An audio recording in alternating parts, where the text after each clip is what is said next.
Welcome to the Tech Egg. Don't get scrambled. Enjoy the video. In this video, I will show how to replace the battery on your Ford F-150 key fob.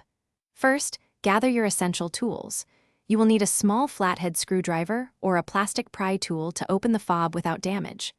Also, make sure you have a fresh CR2450 coin cell battery ready. A clean, well-lit area will make this simple process even easier for you. Now, let's open your key fob. Look for the small release button, usually on the side. Press it firmly, and the emergency key blade will slide right out. Set that aside for a moment. Next, find the small notch or seam on the fob's edge. Carefully insert your flathead screwdriver or pry tool and gently twist or pry to separate the two halves of the casing. With the key fob open, you will see the old battery. Take a quick moment to note which way the positive side is facing.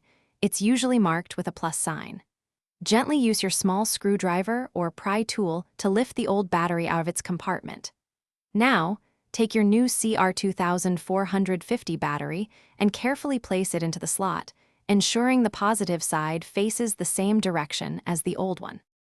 Almost done, carefully align the two halves of your key fob casing. Press them together firmly until you hear them snap securely into place. Make sure there are no gaps. Finally, slide the emergency key blade back into its slot until it clicks.